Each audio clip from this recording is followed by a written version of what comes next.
We're going to learn how to press plants and then preserve them for future use.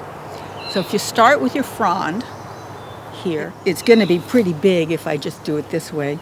So I would lay it down and then bend the end of it. When you're picking your frond, you want to get one that shows the features that are important for identification. So this one has black scales. In this case, they're both. And if you look at very carefully, you don't even need a hand lens, you can see the sori, and they're curved like little eyebrows. So I would lay that out and put more paper on top of it and make sure that everything is nice and flat so you don't have crunched leaves. You want a beautiful specimen. And then cover it with paper. I put books on top of it. There are official presses you can use, but I don't have a press, so I do books. Press it till it's dry. Herbaria press fronds and put them with little tape things on paper. So that's how they are used and stored. For our purposes, we want something that can be used over and over and over and handled and picked up and looked at and put down. And so we give you contact paper and clear vinyl.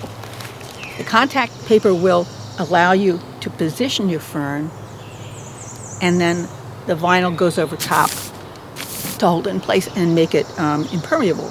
No water can get in, sori aren't going to fall out.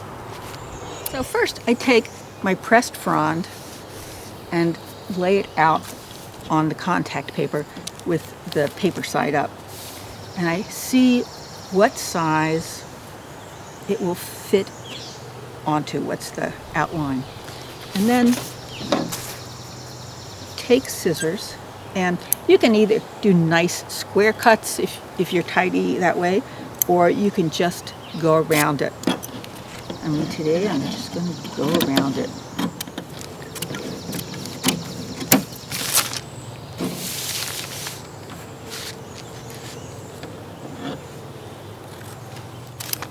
So here you have it. It's a little tight. I probably should have left more around the edges.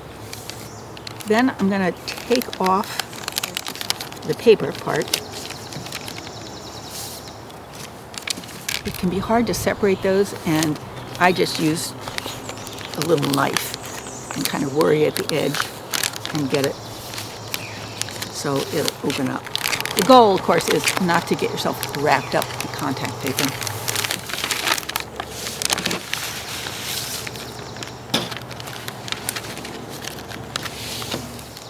And carefully drop with the features you want to see up.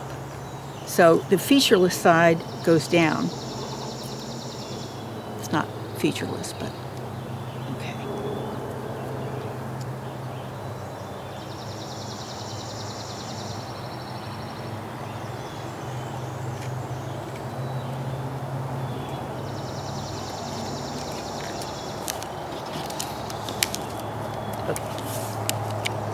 And then carefully unfurl any little, so it all looks nice and neat.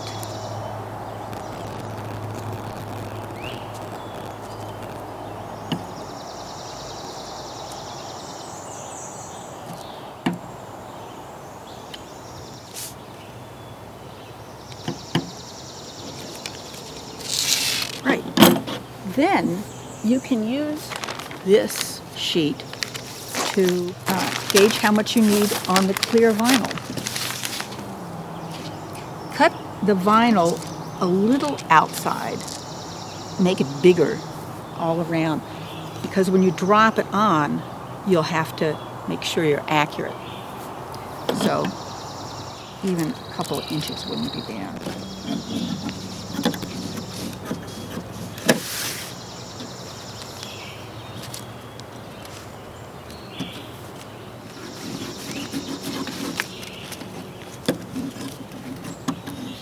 you want to get that nicely centered. You don't have to do this, but it actually helps quite a bit. It's just part of that tissue paper that the vinyl comes in.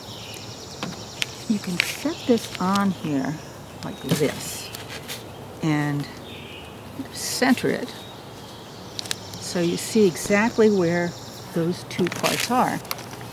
And on here, I would see, okay, right about there, and right about there's my center line. So eyeballing that center line, I drop it on, and you drop from the middle and go out like that. And smooth it down. Same thing over here.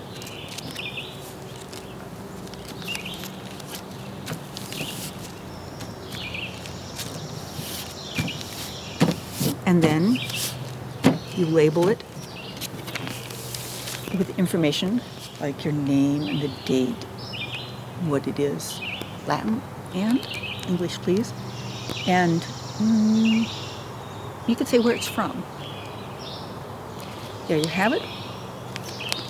Now, what do you do with it once you get it done? Well, you give it to your mentor and so on. But afterward, pressed fronds are great, or plants in general, because, I forgot to, you can cut this so it matches the contact paper underneath, so you don't have messy edges. Heavens.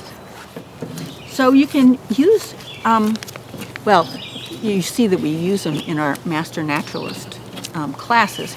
So it allows you to see a lot of ferns that aren't, with their particular features, that aren't normally all close together and don't have those features, because some ferns unfold earlier and get their sori earlier. You might want to carry little samples with you.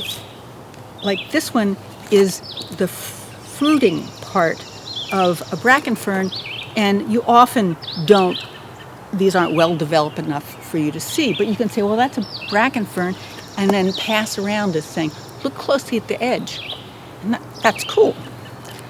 If you have a plant, for example, that has a regular sterile frond and a fertile frond, and the fertile frond disappears in the early summer, then all you have left is the sterile frond. If you have a fertile frond, then you can pop this out and just say, see, this is what it looks like. Or there's only 2 common ferns that have tripartite, 3 parts to their blade, and bracken is one, we've just looked at that. And then here's the other one, it's oak fern, and you can see it's very different. And the other thing you can do with your pressed specimens is have them for yourself, especially the ones that you have difficulty in discerning. Wood ferns are a common, oh, I never get the wood ferns. So if you make a little collection of the wood ferns, you can go back and forth and see what those key features are and learn them. That is pressing ferns.